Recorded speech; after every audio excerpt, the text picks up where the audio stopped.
Hello, everyone. Thank you so much for joining us from different parts of the world. My name is Farhad Zikria, and I'm joining you today from the United States. I serve as the Secretary for Performance Coordination and Reporting with the TOR Global Education and Training Committee. On behalf of the Operating Room Global and the TOR Global Education and Training Committee, I'm delighted to welcome you to today's global webinar. We are pleased to have a truly multidisciplinary audience with us today, including surgeons, anesthesia providers, nurses, surgical technologists, educators, researchers, students, and healthcare leaders. We are currently joined by participants from multiple countries across different time zones, and we sincerely appreciate your time and commitment to continuous learning. Whether you're joining us from Africa, Europe, Asia, the Middle East, the America, or elsewhere, you are very welcome. We strongly encourage active participation throughout the session. Please use the chat box to introduce yourself by sharing your name, professional title, if applicable, and country, and also post your questions and comments at any time during the presentation. Our moderation team will be actively monitoring the chat and will bring your questions forward during the discussion segment. For those joining a TORC session for the first time, the Operating Room Global is a multidisciplinary professional platform representing over 260,000 surgical and preoperative professionals across more than 110 countries, making it the largest global network of operating room professionals worldwide. TORC brings together 42 healthcare disciplines and specialties currently, and operates as a non-profit and non-governmental organization founded in Nigeria in August 2015. Today, TORC has over 20 active chapters globally, including representation across 31 African countries. Our mission is to advance surgical and preoperative care through education, research, advocacy, innovation, and capacity building, with a strong focus on safety, equity, and system strengthening. TORC is an internationally accredited continuing professional development provider, recognized by the CPD Group, underscoring the quality and global relevance of our educational activities, and is supported by its academic and innovation arm, the Operating Room Global Center for Education, Research, and Innovation, incorporated in Ireland, which leads our global agenda in education, research, innovation, and partnerships. Our affiliated journal, the Operating Room Journal, is an open access, peer-reviewed international journal, inaugurated in May 2025, providing a platform for high-quality evidence that informs practice and policy worldwide. TORC is also proud to host its own institutional review board, officially registered with the U.S. Office for Human Research Protections, reinforcing our commitment to ethical, responsible, and globally credible research.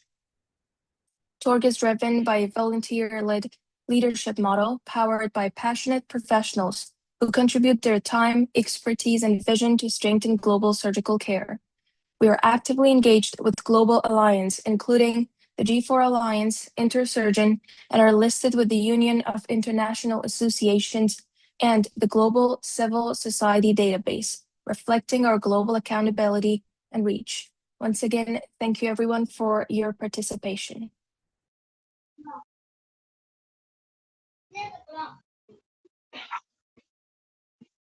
Thank you so much. My name is Blessing Ubu. I'll go ahead to read our speaker bio, our first speaker. It is my pleasure to introduce Professor Dr. Dhanda, a maxillofacial and head and neck consultant surgeon and professor of surgery with internationally recognized expertise in extended reality and immersive technologies in healthcare. Professor Dhanda is the Chief Executive Officer of Visual Reality in Medicine and Surgery and serves as Professor of Extended Reality in Medicine and Surgery. He is also the founder and director of VIRIMS, Visual Reality in Medicine and Surgery, where he leads innovation at the intersection of clinical practice, education, and advanced digital technologies. Based in the United Kingdom, Professor Dhanda has played a vital role in advancing the safe and effective integration of extended reality technologies across medical and surgical training, clinical workflows, and multidisciplinary team practice. His work focuses on team roles, patient safety, simulation, and the operational integration of emerging technologies within the operating room. We are delighted to welcome Professor Dr. Dhanda to this section, where he will be speaking on extended reality in medicine and surgery, team roles, safety, and operating room integration. Thank you so much, sir. The mic is yours now. Thank you. Thank you so much. It's my first time that I've presented with talk. There are 30 participants. There's a lot of interest in what we're doing. I've just returned from Tanzania, hosting 4 days of training surgeons in using extended reality. We're also running a hernia mesh workshop as well. So I'm going to just go onto my screen and share my screen. And share. Let's make sure you have sound as well. So there we go. Can you see my screen? How's that? Can you see that okay? Super. So there's a few kind of housekeeping things that we need to do before we proceed with showing you the presentation. I'm going to be showing you some human cadaveric tissue. It's really important that we don't take screenshots and photos and post this on social media, because in the UK we're under strict guidance as to how we use human tissue, particularly when we're using it for demonstrating surgical procedures. And there's a QR code for that, so please feel free to register for that. The do's and don'ts essentially say, we can't share photos on social media. For those who do participate in our workshops, they also have to complete a hardware user agreement because we provide for them VR headsets. So I've only got 20 minutes, so I'm going to give you a whirlwind tour through how I think this technology will make a fundamental difference. But I was in Tanzania, and this was a little plaque outside the hotel that I was staying at on the edge of Lake Victoria. And I think it sums up what VRIMS is about for Africa and the global south, because essentially it's not about what we accumulate, it's about what we give away. And we're giving all of our technical insights away to Africa. We're donating that work. So this is what we did in Mwanza. We came to the hospital and ran a workshop where I demonstrated this tech to the Vice Dean, the Pro Vice Chancellor, medical directors, surgeons from all specialties. And then we spent 2 days in Sangarina creating immersive surgical training content with the Swift charity. So this is inguinal hernia repair. We donated autoclave and donated instruments and demonstration of techniques and creating virtual reality resources with the Swift charity. So that's what we did last week. Next week, starting from tomorrow, in fact, I'm hosting a cadaveric workshop, which culminates and finishes with, on Friday, Moses Musa Bimbo, Professor of Anatomy and Obs and Gynae, coming to join me. And then he will be coming with the President of the Obs and Gynae Association of Kenya, with two directors of the Clinton Foundation, who are investing 1 billion in perinatal mortality. And I'm going to demonstrate to them how I think this technology can not only upskill, but it can save lives as well. So my declaration of interest, I'm the CEO, I'm the founder of Virtual Reality Medicine and Surgery. I'm going to talk a little bit about the technology. The focus on this presentation, the remit, was really to talk about its intraoperative utility. If I'm honest with you, the technology probably from an intraoperative perspective is some way away. And the reason why I say that is because I think from a extended reality perspective, I think probably glasses that are AI driven are probably going to be at the forefront in the next few years, rather than necessarily VR headsets. And we'll distinguish the terminology for you. I'll demonstrate to you how we've managed to scale up in the UK. As from today, 6,500 medical students in the UK have experienced immersive surgical training using our platform. Our applications for global health and global south, some scientific evaluation as well, I'll include. So it all started with COVID 4 years ago, when I'm an educator. I run hands-on cadaveric courses, and I wasn't able to run any courses as a consequence of COVID. And these are some of the courses that I run. I'm a head and neck surgeon who specializes in complex reconstruction.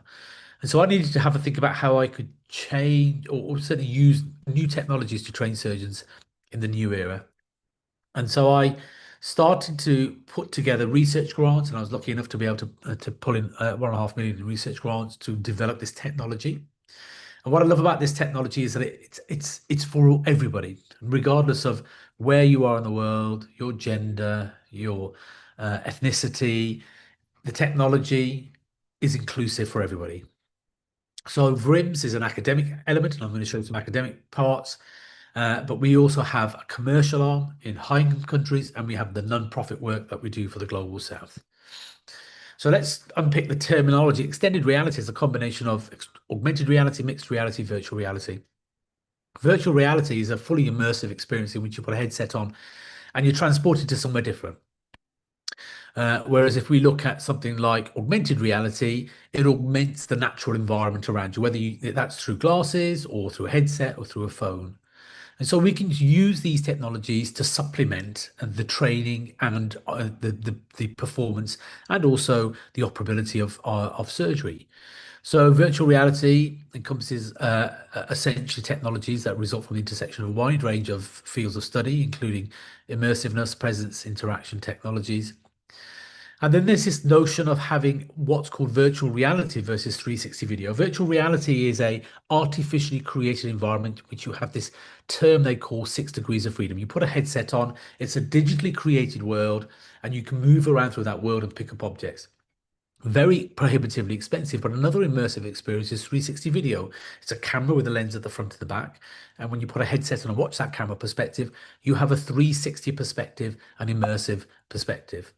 So 6 degrees of freedom allows you to manipulate objects and pick up objects, whereas immersive experiences through 360 video is generally a passive experience, but you feel like you're present in that space. So what's the evidence?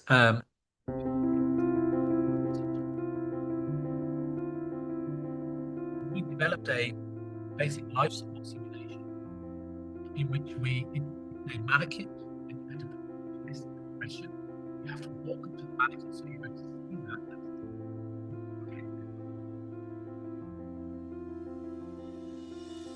Now,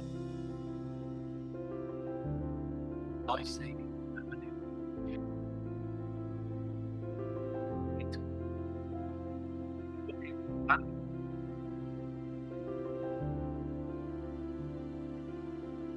Eye tracking, the eye the physiological learning environments.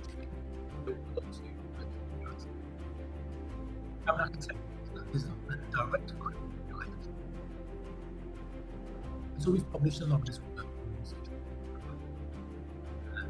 reality as a tool, as equivalent.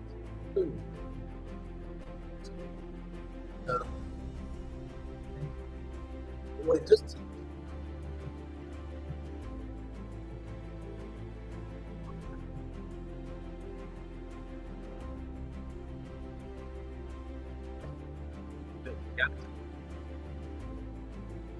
this work, and so this is the publication of that work where we looked at the fidelity of simulators, comparing it to a real world experience. And if you have a look at this task load index, you can see that the physicality of a real world experience, as you'd expect, is greater, but the task control, perceptual strain and distraction is greater in a virtual reality simulation. And also you see that the physicality is very different as well. But the evidence for virtual reality for benefits for patients is well established, well published.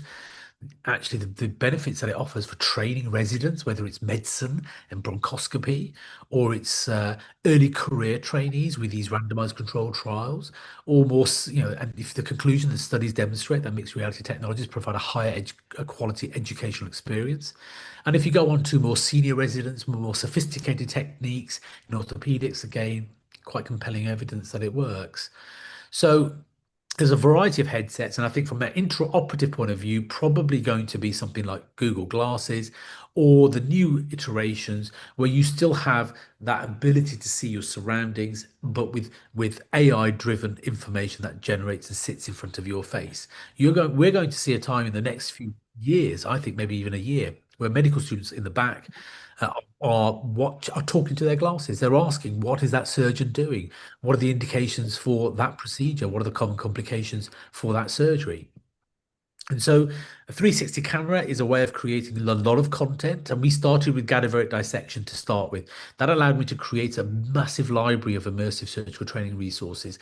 This is me performing a radio four on free flap. I wanted to understand the camera, the technology, the stability, the ability to be able to live stream. And in that first course we ran 4 years ago, we had these low-cost headsets, which we were able to share to trainees, plastics, ENT, OMFs around the UK. And we ran this first course across a variety of surgical specialties, including orthopedics. And it was so successful that we ran the second, third, and fourth courses. And we then slightly upgraded the headsets to a more sophisticated headset, still very low cost. You still use mobile phone as the VR headset. And we were able to live stream that course. All you needed is a 4G network, and we could live stream. And in the end, we live streamed to more than 6,000 participants in those 6 courses in more than 100 countries. Now, of course, VRIMS is commercial. It has a commercial arm in high-income countries. We provide access to our immersive library. We run hands-on cadaveric courses and combine virtual reality with hands-on cadaveric training because of the importance of haptics, and we run these workshops. And so we have this concept of a total XR solution where we provide technical insights, and my tech team will come and show you and train you to use this technology and also create new content. We run these sessions called in-person remote synchronized VR, and we facilitate co-creation as well. And this is one of our boxes. These boxes are now throughout the UK. We've got more than 200 boxes distributed, and they are all in one box, variety of headsets, controllers, Wi-Fi routers, and tablets as well. But the important part of this slide is this comment and this statement here. It can bring efficiency in training. We can prove that, but it can also bring equity for learning. So I'm speaking quite widely on this. I've just been at a conference last week on Friday called The Surgeon, all about innovations in surgery. There's a huge interest in innovations in surgery, from robotics and AI to extended reality. But let me give you some examples of where I can use it in precision surgery. So one of the procedures that I perform a lot of is in head and neck cancer surgery is to remove complex tumors like this. Once I've removed it, I have various elements of the face that are missing. And how do I reconstruct that? I use principles of perforated dissection and free flap reconstruction. I teach my surgeons and my residents how to perform these operations using virtual reality. So this is a perforated dissection. This is a complex reconstruction of a necrotizing fasciitis that has multiple elements that needs a real appreciation of perforated dissection and chimeric free flap reconstruction. And that's the reconstruction using a thigh flap with the muscles from the thigh used to reconstruct the facial nerve. And these sorts of principles can only be taught, I think, either in person, in theatres, or using this kind of technology. Here's an example of a jawbone, and I have rebuilt it using the hip bone. I use virtual reality to train surgeons in competent reconstruction and complex facial reconstruction, 3D printed techniques, or 3D printed plates, 3D printed surgical guides. And so this is the hip bone that I've taken out with its blood supply, and I've used that to rebuild the jaw. And you see I use the fibula flap as well. So imagine being able to simply have virtual reality to pick out a jaw and to manipulate it. So here I'm describing to my residents how I would resect the cancer, build that, put that all back together again, and reconstruct with something that recreates the anatomical form. We call it form and function.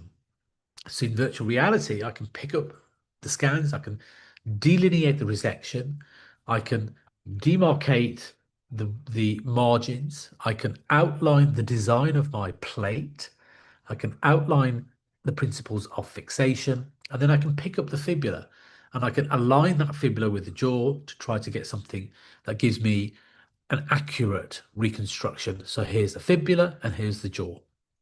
And so that's what I do in my composite reconstruction.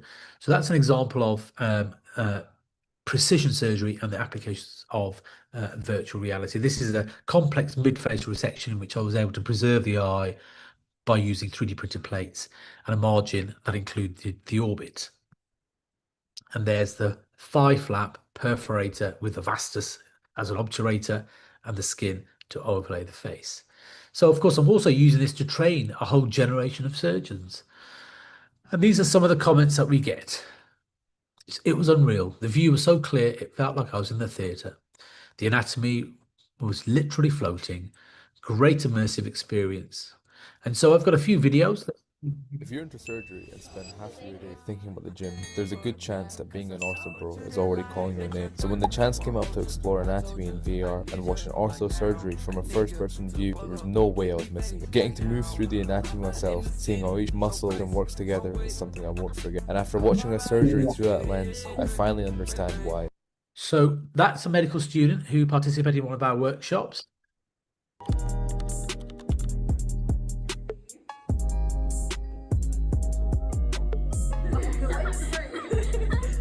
So today we're going to be asking people what they're expecting from our VR workshop. So what are you expecting from the workshop? Well, I've never experienced VR in any shape or form before. I'm really looking forward to the interactive part of it. I've never done it before, so I'm looking forward to it. Yeah.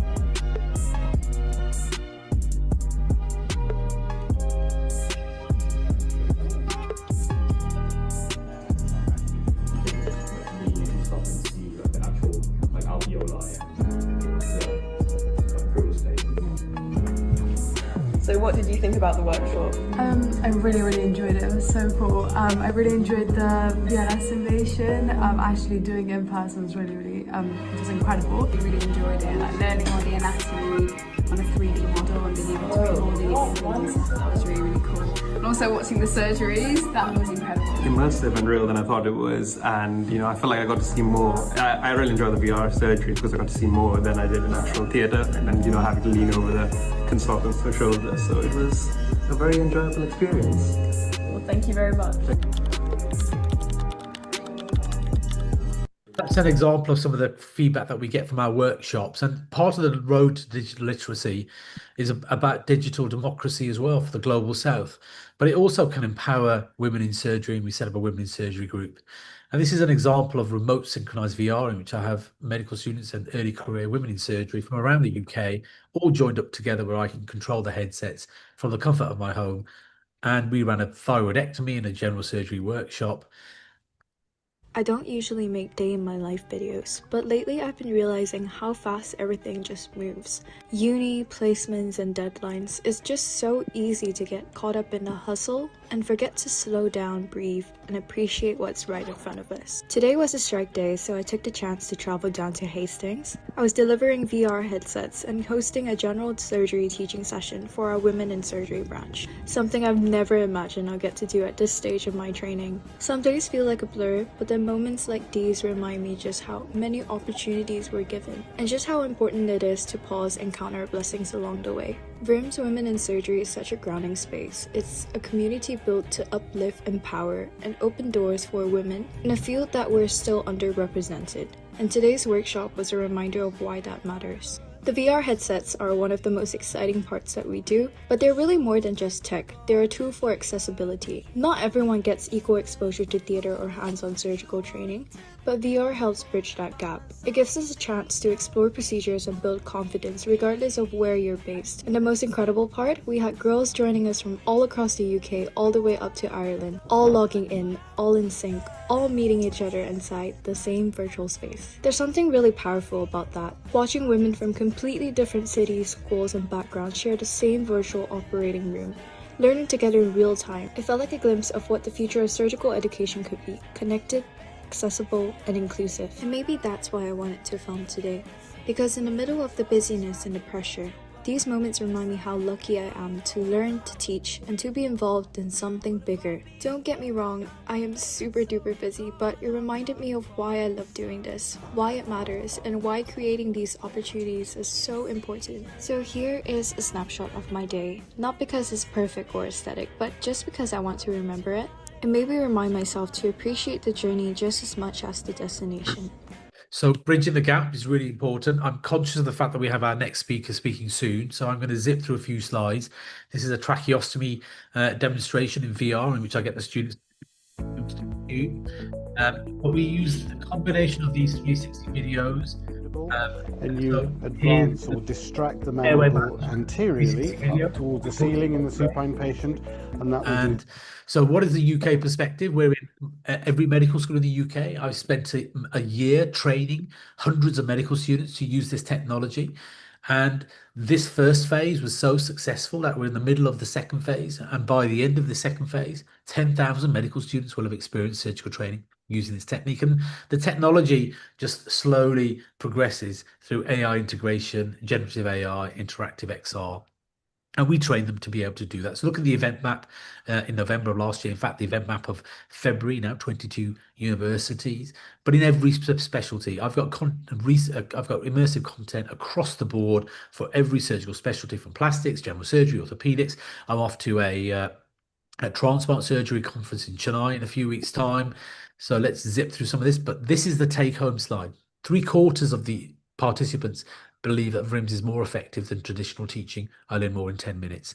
So if we go to the p-values, let's show you their p-values, and we use a combination of these techniques in 100 values, highly statistically significant improvements in knowledge acquisition across the board in every surgical specialty. And we're publishing this data. So let's show you this is an ENT resident who's in the north of the country. I'm in my comfort of my home. We put a headset on, he's performing dissection, and then I simply ask him to walk into the anatomy, and he sees the anatomy from an inside-out approach. That's VR anatomy. That's the best way to understand complex three-dimensional structures. And here we have medical students all over the UK. They join me with a VR headset, no matter where you are. I can see a moment and a time in the future where surgeons in Africa and healthcare workers in Africa can join surgeons in the UK and in the States, and they simply put a headset on and they're learning together in that immersive experience. And so in this next slide, what we're seeing is something called synchronized VR, where I can control that immersive experience with a tablet or a laptop. And this is in Cape Town. They're all connected on a headset and they're watching orthopedic procedures. And then this is in Malawi. I'm showing them how this technology will allow me to upskill by improving and in a very efficient way understanding surgical knowledge. So this is Kathy, who's doing a uterine inversion. You can see I can track where the eyes are looking, and I can use something called adaptive learning, AI approaches with immersive experience. So like this. Okay. So that's right at the forefront of education, Green, highly efficient way to learn. So that's a mixed reality approach. I'm going to zip through the last slides. Here's some papers if you're interested in the publications. Randomized controlled trials where we've published students watching me raise a variety of flaps, and that's all out in the literature. But let's, in the last couple of minutes, look at the global surgery experience. This is why I focus my efforts on Africa. And we started with the bellwether procedures. And I have spent a year traveling to more than 9 African countries. This is one of the hands-on cadaveric courses in which I funded East African surgeons to come to the UK. I'm mindful of the resources that are in Africa. That's why I needed to travel to all these countries, because the resources can vary slightly, the pathology can vary slightly, but the commonality of human anatomy and surgical dissection. So let's show, and that's published as well. And then in the last couple of slides, where I'm going to show you, this is our journey from the UK to Kenya with Pankaj Jani, the ex-president of CASESCA and G4 Alliance, understanding what the resources are and the training opportunities. We went from there to Rwanda, to Uganda, and I ran a workshop in Uganda to Cameroon, and then Malawi and Zambia. And so every time we travel, we try to understand better what are the challenges in providing training in low resource settings. So that was in the Tanzania visit. And now I invite surgeons to the UK, 2 from Burundi, 2 from Cameroon. Here we have 6 surgeons from East Africa, Uganda, Tanzania, and Kenya. And this is a workshop in Burundi. And next week, we will be running a variety of workshops, including a live stream in Burns. And I'm going to probably pause that. This is a workshop in ultrasound simulation. I'm going to stop at that because I've run out of time. That's my LinkedIn is probably the best place to see what I'm doing as we continue on our journey in trying to bring efficiency in training, but also equity for learning, because I'm convinced this technology will have a profound place for the global south. Thank you.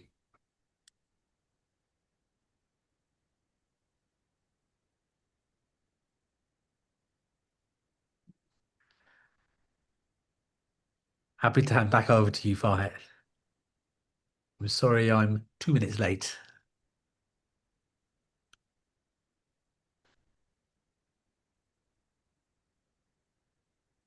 Are you there, Farhat? Sorry, it's me. I think Farhat is a bit busy, so I'll just be taking over. So my name is Dr. Ian Sote. I'm a doctor from Kenya and committee member for the Global Education and Training Committee for TOG. So I will introduce our next speaker. So thank you so much, Prof. Dhanda. Please allow me to introduce the second speaker. Okay, so it's a pleasure to introduce Aabid Ashraf, a general and laparoscopic surgeon currently practicing at the Gulf Asian Medical Center in Al Jubail, Saudi Arabia. Dr. Ashraf holds an MBBS, an MS in general surgery, and is a member of the Royal College of Surgeons of Edinburgh. He brings strong clinical and educational expertise in minimal invasive surgical practice with a focus on safe, skill acquisition, competency development, and structured surgical training. In addition to his clinical work, Dr. Ashraf serves as a member of the Institutional Review Board of the Operating Room Global, contributing to ethical oversight and governance in surgical and perioperative research. So we are delighted to welcome Dr. Aabid Ashraf to this session, where he will be speaking on building competency in minimal invasive surgery. So Dr. Ashraf, the floor is yours. Thank you. Thank you so much. Good evening, everybody, and thank you again for these kind words.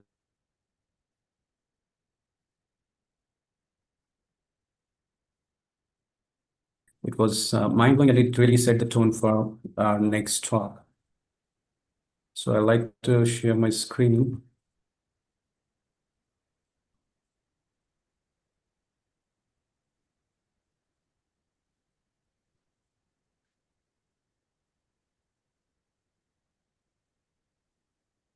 So I'm going to talk about the very important subject, building competency in minimally invasive surgery.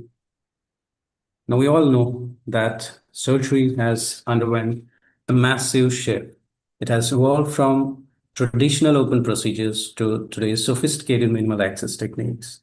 This paradigm shift, which was, of course, exemplified by pioneers like Philip Morey, who performed one of the first laparoscopic cystectomies, is driven by an ever-increasing patient demand for less invasive options. This evolution from open surgery to laparoscopy and now robotic surgery offers significant advantages for patients, including less pain, shorter hospital stays, faster recovery, and improved cosmesis. However, these advanced procedures also present higher technical complexity and unique risks, underscoring the critical need for specialized competency among surgical teams. Why minimally invasive surgery matters? As we all know, it's attendant with less trauma. Minimally invasive surgery dramatically reduces patient trauma, bleeding, post-operative recovery time compared to the traditional open surgery.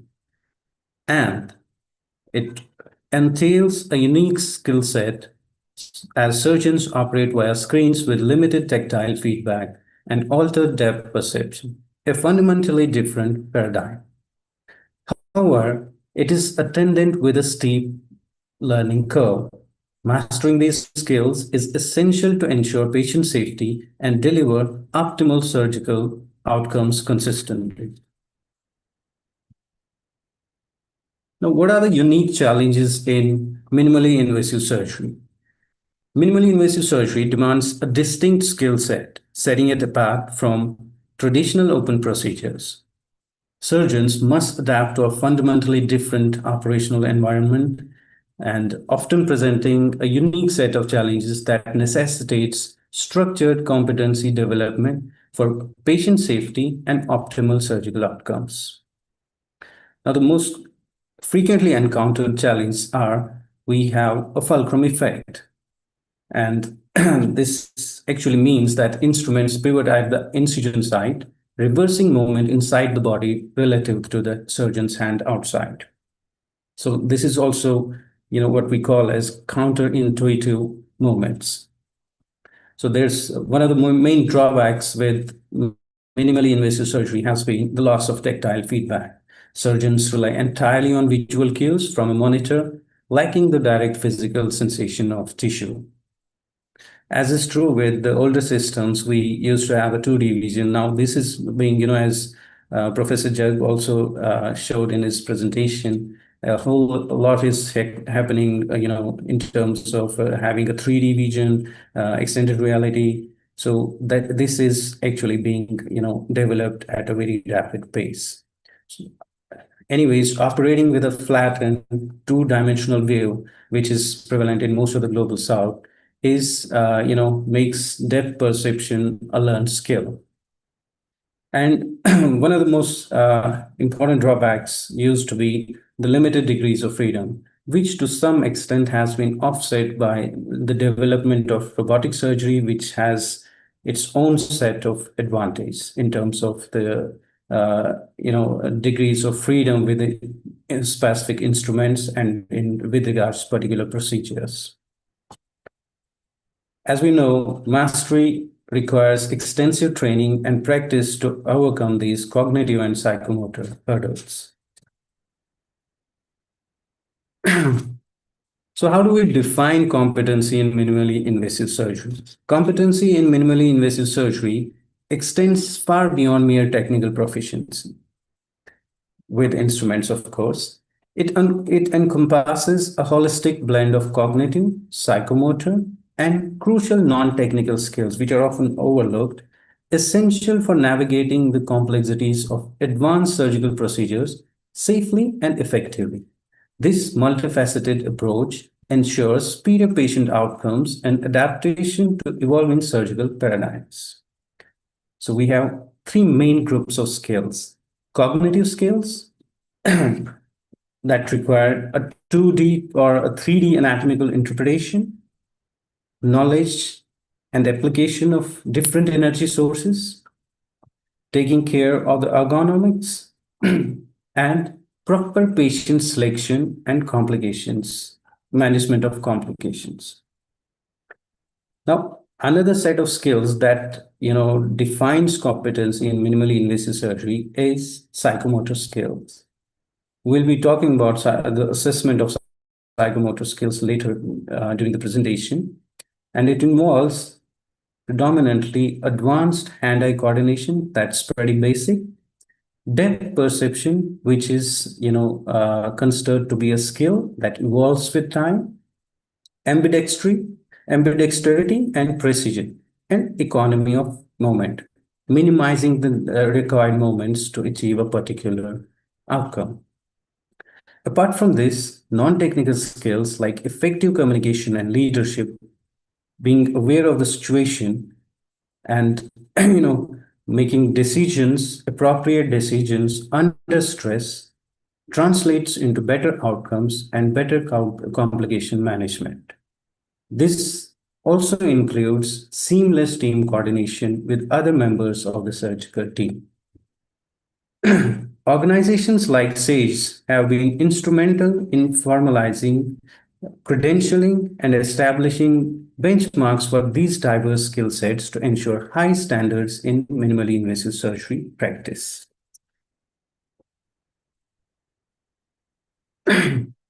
Now, what are the challenges? Traditionally, minimally invasive surgery depended on subjective legacy models. That means traditional training relied on apprenticeship and subjective evaluation by senior surgeons, which of course lacked consistency and reliability. Another set of challenge that we frequently encounter in minimally invasive surgery is the skills are not transferable. Visual spatial coordination, hand-eye skills are not intuitive or transferable from open surgical experience and from one surgeon to another. And the need for objectivity. This is another challenge in developing competency in minimally invasive surgery. There has to be a standardized objective assessment which is essential to reliably measure and benchmark surgeons' skill levels. Now, what are the stages of skill acquisition? We have a couple of models that we use to define the stages of skill acquisition. Mastering minimally invasive surgery is a journey. It's not a destination. You keep on evolving with time. One of the most commonly cited models is Fitz and Foster model of skill acquisition, which provides a robust framework for understanding how surgeons progress from novice to expert, and all the way emphasizing deliberate practice and continuous refinement. The first stage is the cognitive stage, wherein the learners focus on understanding the theoretical concepts, instructions, and basic steps.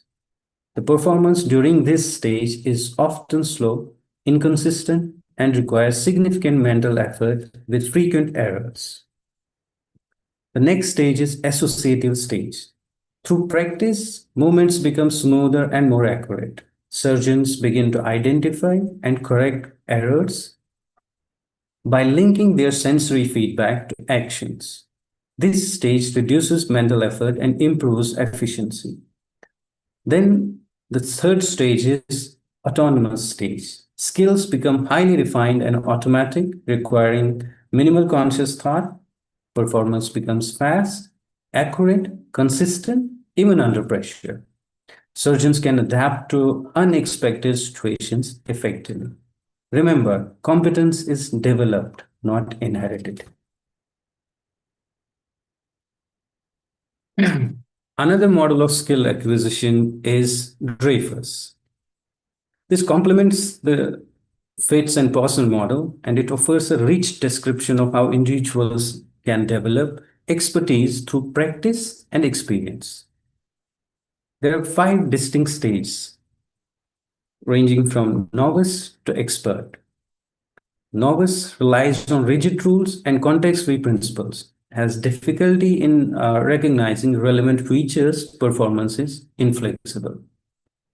Advanced beginner applies learned rules in concrete situations, begins to identify meaningful components, still needs explicit guidance. Competent surgeon develops conscious plans and strategies, handles familiar situations efficiently, however, still needs structured problem solving in some scenarios. A proficient surgeon recognizes patterns, has a holistic understanding of situations, and prioritizes tasks effectively with limited need of rules. An expert is considered to be somebody with effortless, intuitive performance, with a deep contextual understanding, fluid problem solving without conscious thought. Understanding these stages allows educators to tailor training methods, provide appropriate level of support, and set realistic expectations for surgeons processing through their minimally invasive surgery learning journey.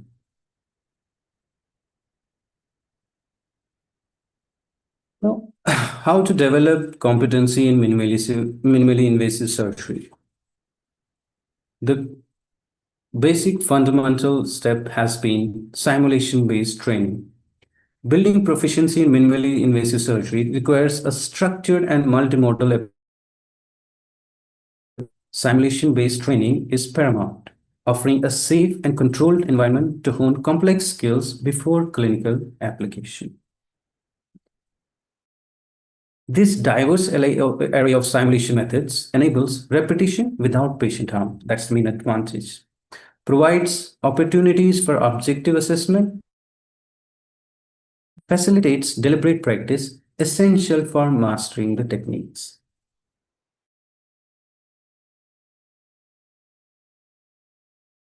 Box trainers used to be and are still in vogue and are portable physical simulators for developing basic hand-eye coordination and instrument manipulation. As Professor Jug also talked about, virtual reality simulators. These offer an immersive digital environment offering realistic haptic feedback and diverse case scenarios for advanced skill acquisition. Animal labs offer high-fidelity, realistic training on live tissue models, providing complex anatomical and physiological challenges. Cadaveric labs offer invaluable anatomical realism and tissue handling experience, crucial for understanding surgical planes and landmarks.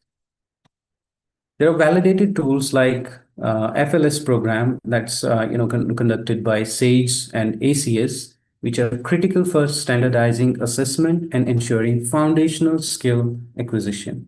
I'll be talking about this in slightly more detail later on. Another component to develop competence in minimally invasive surgery is having a structured curriculum. A well-designed curriculum is the backbone of effective minimally invasive surgery competency development. It moves beyond traditional ad hoc training to a systematic, goal-oriented approach, ensuring comprehensive skill acquisition and measurable progress. This involves stepwise modular training, wherein the curriculum is broken down into distinct progressive modules, allowing learners to master foundational skills before advancing to more complex procedures. Procedure-based progression, wherein the training is structured around specific surgical procedures, enabling surgeons to build expertise directly applicable to their practice, from basic to advanced interventions. Defined milestones offer clear, objective milestones which are established at each stage and provide learners with measurable goals and instructors with robust assessment points to track progress. A comprehensive documentation in the form of logbooks are maintained to track case experience, simulator hours, and skill assessments, providing a transparent record of competency development. This structured methodology ensures a consistent high-quality learning experience, bridging the gap between theoretical knowledge and practical surgical excellence.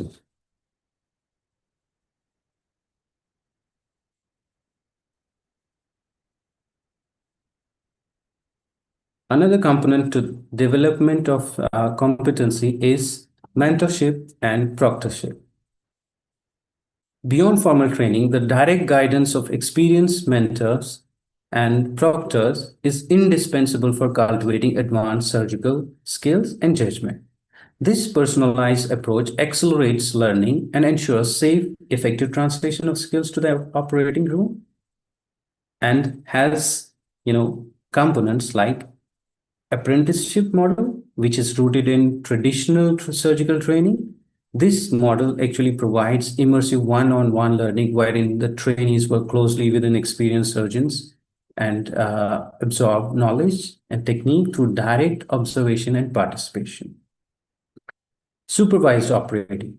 Mentors provide real-time guidance during live surgical cases, offering immediate feedback, correcting techniques, and ensuring patient safety, while allowing trainees to progressively taking on more responsibility, resulting in increased confidence. Constructive feedback. An immediate and structured feedback after each case is crucial. Mentors offer specific, actionable insights on performance, decision-making, and areas for improvement are identified, which fosters self-reflection and continuous growth. Recorded surgical procedures are reviewed and for detailed objective analysis of technique, errors are identified and discussed, and alternative approaches are also discussed in a non-pressurized environment. Enhancing learning retention. This close partnership with seasoned professionals is vital for developing the nuanced decision-making, advanced technical proficiency, and resilience required in complex and minimally invasive surgery procedures.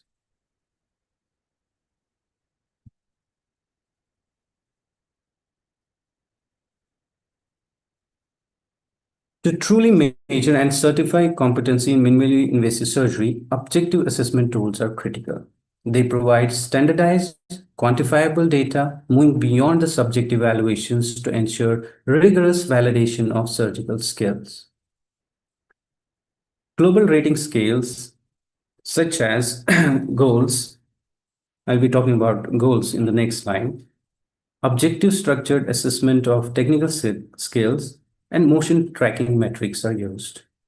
The objective structured assessment of technical skills uses specific metrics to assess technical proficiency in a structured, observable manner, providing targeted feedback for improvement.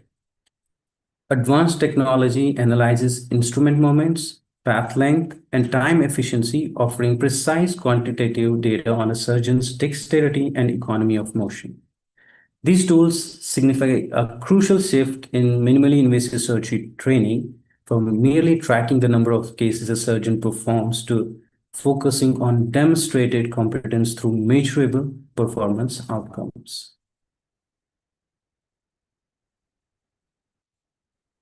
Goals is a widely recognized and validated tool designed to objectively assess a surgeon's technical proficiency in minimally invasive surgery. It moves beyond the subjective observation by providing a standardized framework for evaluating surgical performance. These are the parameters that are assessed, like depth perception, bimanual dexterity, efficiency of movement, tissue handling, and autonomy. And a score is constructed that reflects the level of efficiency. This is an example of the goals scoring, wherein these parameters are rated from on a Likert scale of 1 to 5.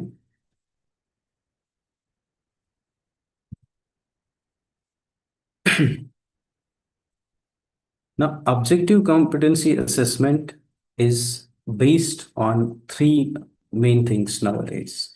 Motor skill discrimination. The research demonstrates that specific motor skill tests on simulators can reliably distinguish novice, residents, and expert performance levels. Validated testing protocols.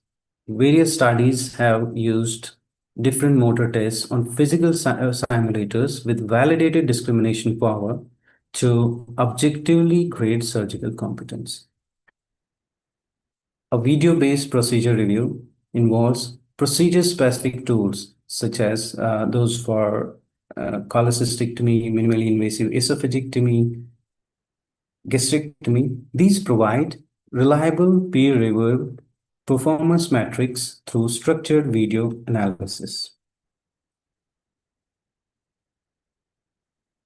At the heart of the accelerated skill acquisition in minimally invasive surgery lies the principle of deliberate practice, which is a concept borrowed from expertise theory. What does it mean? It emphasizes structured, focused effort designed to improve performance by targeting specific weaknesses and pushing beyond one's comfort zone. It involves setting clear goals which are precisely defined, challenging objectives for each practice session, allowing for focused effort and measurable improvement. And immediate feedback in the form of real-time constructive input on performance enables learners to identify errors and adjust their techniques promptly. Repetition provides for systematic, high-volume practice of specific motor skills and cognitive processes to achieve automaticity and mastery. Progressively challenging tasks are continuously push the learner's abilities, fostering adaptation and growth beyond the current limitations.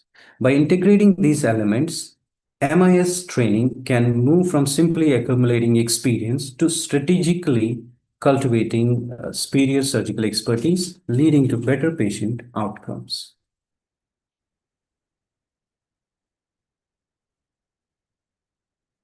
Mastering minimally invasive surgery involves a dynamic learning curve. Critical considerations include recognizing individual progress, selecting appropriate cases, and understanding when to adapt surgical plans for optimal patient outcomes. We have to understand that surgeons acquire skills at different paces, so the learning curve is variable. It's influenced by prior experience, inherent dexterity, and available learning opportunities. Training must account for these individual variabilities. Case selection should be, appropriate cases should be chosen early on. that align with the surgeon's current skill. That's of paramount importance. This ensures patient safety while progressively building confidence and competence. One has to understand when to safely convert a minimally invasive procedure to an open surgery. It's in fact a crucial decision reflecting sound clinical judgment rather than a shortfall in skill. A hallmark of responsible surgical practice is the ability to acknowledge personal skill limitations and know when to seek assistance and choose an alternative, safer approach. Remember, conversion is not a failure, it is a sound judgment.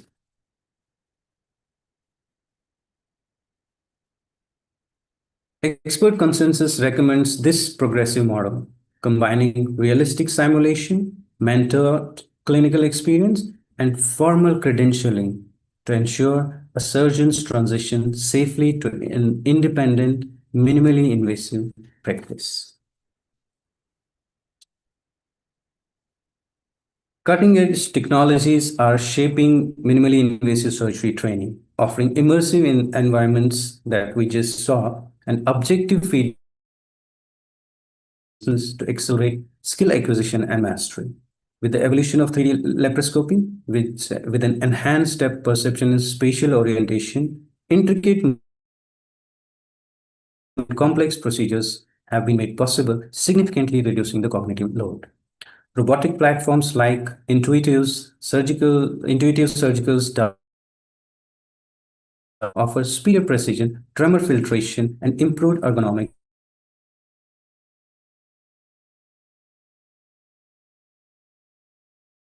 AI-assisted performance feedback leverages artificial intelligence for real-time objective assessment, identifies inefficiency, and provides personal coaching during simulated or live procedures. Video-based analytics enable detailed procedure review, quantifiable skill assessment, and identification of specific areas for improvement by analyzing surgical video footage.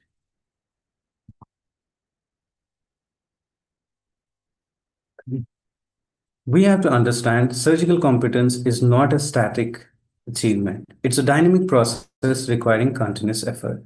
In minimally invasive surgery, staying proficient means actively engaging in various practices that ensure ongoing skill development and adherence to the highest standards of patient care.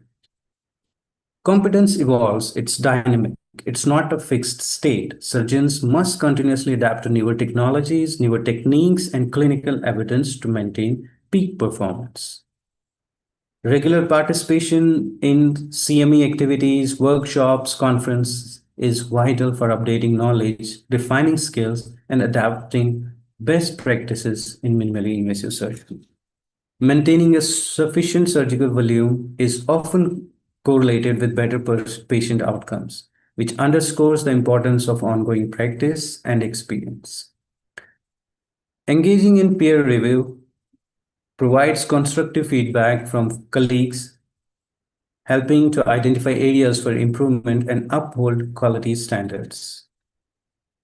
Morbidity and mortality meetings allow surgeons to analyze adverse events, learn from complications, and implement changes to enhance patient safety. Systematic review of surgical results and patient outcomes helps to track performance, identify trends, and ensure continuous quality improvement.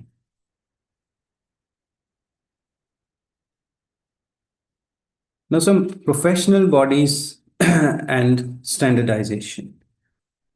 There's a European Working Group on MIS, which was formed in 2015, and this body harmonizes training and professional practice standards for minimal access surgery across European nations. Various surgical boards oversee standardized board examinations and promote competency frameworks that ensure consistent quality in minimally invasive surgery education. Similar organizations globally are working to unify minimally invasive surgery education and certification, creating a shared benchmark for surgical excellence. EBAs define discrete observable tasks that trainees must master progressively under supervision that aligns milestones with the real world surgical responsibilities. And the different stages are, it starts with observation, wherein there's a limited participation under direct side, and progresses through, performance with guidance, and then independently, and then evolves into a practice-ready autonomy, wherein there's full entrustment for unsupervised practice. These are the steps to build a minimally invasive surgery competency program. Validated simulation assessments integrate evidence-based simulator testing early in the surgical training programs. Deploy procedure-specific video tools for continuous performance evaluations. Guide progressive autonomy and entrustment decisions through structured milestones. Foster cross-specialty teamwork to strengthen patient safety and comprehensive skill development.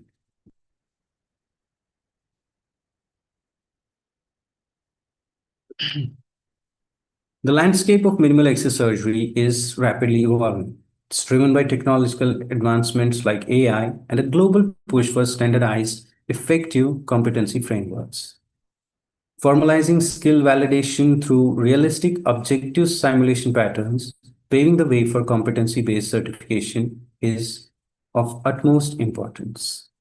Leveraging AI for real-time personalized feedback and objective performance assessment in MAS training is the need of the hour. We have to develop internationally recognized and uniform training programs to ensure consistent competency standards worldwide. Enabling remote expert guidance and real-time support for surgeons in underserved areas results in increased access to specialized training in underprivileged settings.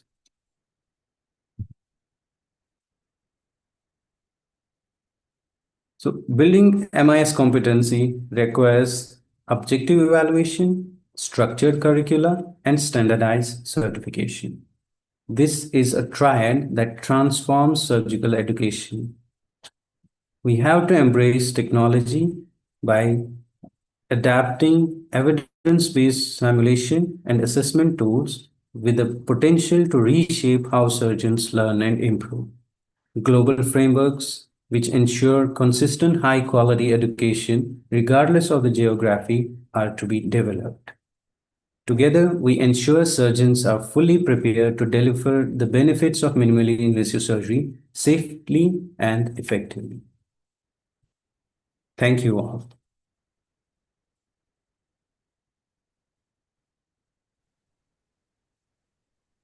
Thank you very much, Professor Dhanda and Dr. Aabid Ashraf, for those incredibly insightful presentation.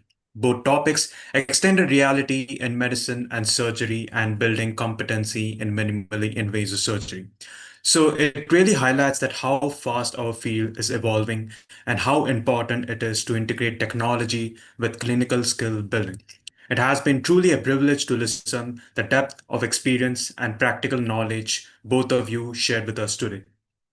Hello everyone, this is Aditya Patil. I'm a third semester student from Georgian National University, and I will be moderating the Q&A session. To everyone attending, please feel free to send your questions in the chat box. We will prioritize them as they come in. But for now, I will begin with few questions to start with the discussion, and then we will take questions from the chat box from the audience. So let's get started.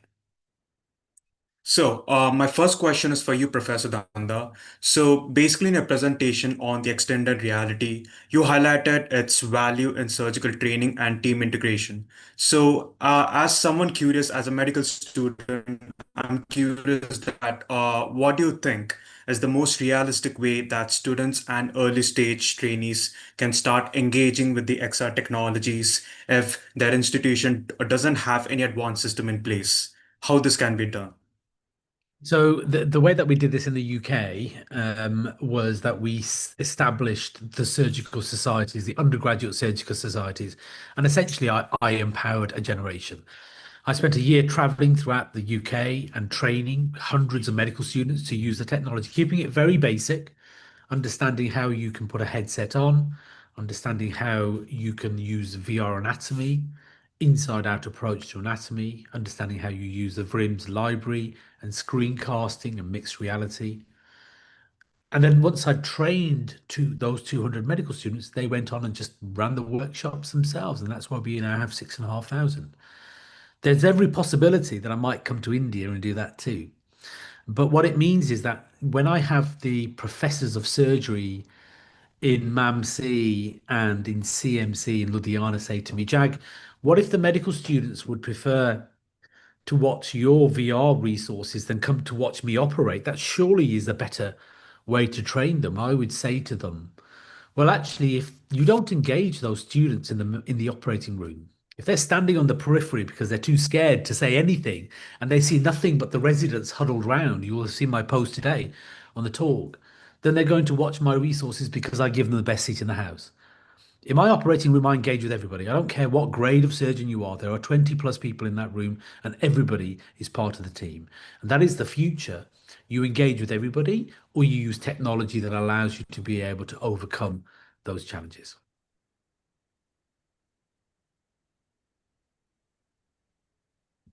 All right, so thank you so much, sir, for that insight. So moving on towards my second question.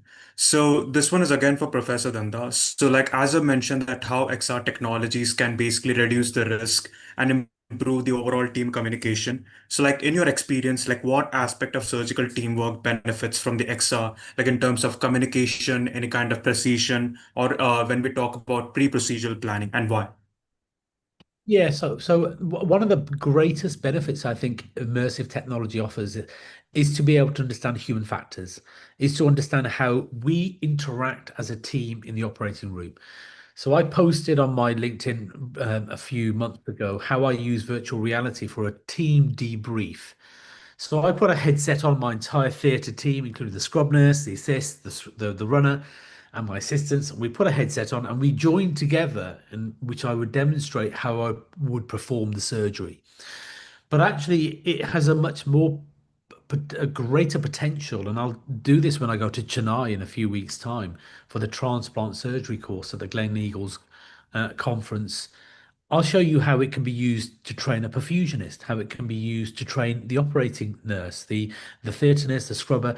Everybody has an opportunity to learn from this technology. And it isn't just the doctors and the surgeons that can benefit from it. So by making things really inclusive, and I think the women in surgery is a great example of that, by giving women in surgery an environment that is not so threatening, because the theatre environment can be very threatening for women in surgery, but giving them an environment in which they are comfortable and they feel like they have an important position, which is equitable, is really important, because that is how you're going to promote the small surgical specialties, but also empower the groups that don't normally get empowered in that theatre environment, like women in surgery. Thank you, sir. So now I'll direct a question to Dr. Aabid Ashraf. So, Doctor, in your talk on building competency in minimally invasive surgery, you emphasize the importance of the structured skill development. So, basically, for young trainees who may not have any kind of access to the MIS labs or simulators, so what foundational habits or practices would you recommend so that they can start to prepare early, as much as early themselves for the future MIS training?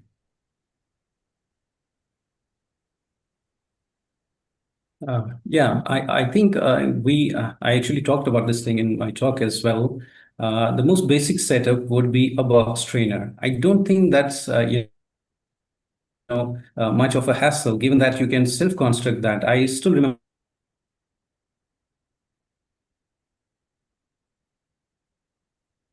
added ones, those don't work properly, and we would just set up our own box. So I think it's the most basic setup would be a box trainer, which you can assemble yourself if you don't want to buy a turtle, what we used to call it.